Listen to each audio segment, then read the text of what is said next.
नमस्कार, सलाम, आदाब। मैं हूं शाहरुख और स्वागत करता हूं आपका अपने YouTube channel Khan education hub पर।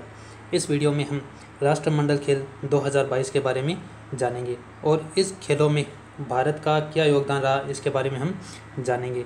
वीडियो को शुरू से आखिर तक ज़रूर देखें। अगर ये वीडियो आपको अच्छा लगे तो इस चैनल को सब्सक्राइब करें, इस वीडियो को अपने दोस्तों के साथ शेयर करें। सबसे पहले हम जान लेते हैं कि ये जो राष्ट्रमंडल है ये क्या होता है। राष्ट्रमंडल, जिसे हम कॉमनवेल्थ के नाम से भी जानते हैं। राष्ट्रमंडल उन देशों का एक संगठन है जिन पर प्रत्यक्ष या परोक्ष रूप से कभी न कभी ब्रिटेन का अधिकार था। ब्रिटेन ने इन देशों पर शासन किया और फिर ये देश स्वतंत्र हो गए और एक संगठन बनाया जिसे राष्ट्रमंडल के नाम से जाना जाता है। और इन्हीं देशों में खेल प्रतियोगिता का आयोजन किया जाता है जिसे राष्ट्रमंडल खेल के नाम से जाना जाता है। राष्ट्रमंडल खेल की शुरुआत सबसे पहले 1930 में हुई थी। प्रथम आयोजन है वो हैमिल्टन, कनाडा में इनका आयोजन हुआ था। ये प्रत्येक 4 वर्ष की अवधि के बाद होते हैं। अब हम बात करते हैं जो 2018 में हुए राष्ट्रमंडल खेल हैं उनकी। इनका आयोजन है गोल्ड कोस्टा, जो कि ऑस्ट्रेलिया में एक जगह का नाम है, वहाँ हुआ था। इसमें भारत की तरफ से ध्वजवाहक है पीवी सिंधु थी और समापन के समय ध्वजवाहक है वो MC मेरी कॉम रही थी। इसमें भारत का स्थान पदक तालिका में तीसरा था। भारत ने कुल 66 पदक इस प्रतियोगिता में जीते थे। जो 2018 में कॉमनवेल्थ गेम हुए थे, राष्ट्रमंडल खेल हुए थे, उसमें पहला स्थान था ऑस्ट्रेलिया ने, जिसने 80 स्वर्ण के साथ कुल 198 पदक जीते थे।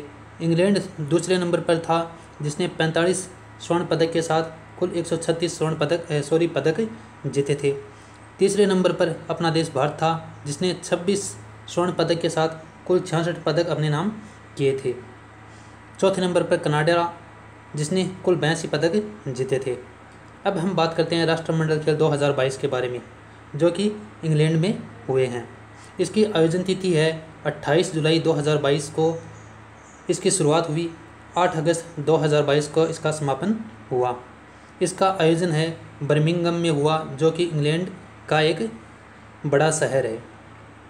ये इसका 22वां संस्करण था। इससे पहले 21 राष्ट्रमंडल खेल का आयोजन हो चुका है। इसका शुभंकर पेरी द बुल था। पेरी द बुल इसका शुभंकर था। आदर्श वाक्य था game for all. Game for all इसका आदर्श वाक्य था। इसमें कुल 20 खेल आयोजित किए गए, जिसमें 280 प्रतिस्पर्धा शामिल थी। भारत का जो उद्घाटन ध्वजारोहण है, ध्वजवाहक है पीवी सिंधु, जो कि एक बैडमिंटन खिलाड़ी है, और मनप्रीत सिंह ने किया, जो कि हॉकी की खिलाड़ी है। समापन के समय ध्वजवाहक है निकहत जरीन थी, जो कि बॉक्सिंग से संबंधित है, और शरत कमल, जो कि टेबल टेनिस से संबंधित है। बात करें हम पदक तालिका की।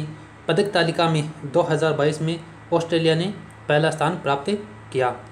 ऑस्ट्रेलिया ने 67 गोल्ड के साथ कुल 178 पदक अपने नाम किए।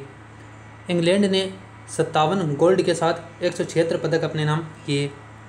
तीसरे नंबर पर कनाडा था, जिसने 26 स्वर्ण पदक के साथ कुल 92 पदक अपने नाम किए।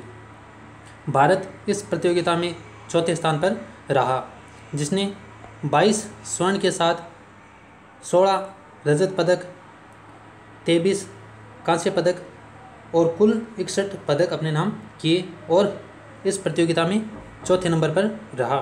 पाँचवें नंबर पर इंग्लैंड रहा, जिसने 20 गोल्ड के साथ कुल 49 पदक अपने नाम किए।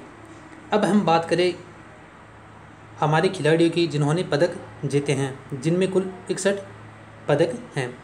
भारत को पहला पदक है, स्वर्ण पदक है, मीराबाई चानू ने दिलाया, जो कि वुमेंस 49 किग्रा में थी। ये वेट लिफ्टिंग में यानी वज़न उठाने में इन्होंने प्रथम स्वर्ण पदक भारत को दिलाया। जिसके बाद जेरेमी लालरिंगुना, अचिता शेवली, भारतीय महिला टीम ने स्वर्ण पदक जीता है और भारतीय पुरुष टीम ने भी स्वर्ण पदक जीता है। इसी तरह से ये कुल 61 नाम है। इसकी PDF आपको हमारे टेलीग्राम चैनल पर उपलब्ध करवा दी जाएगी। वीडियो को लाइक करें, शेयर करें और चैनल को सब्सक्राइब ज़रूर करें।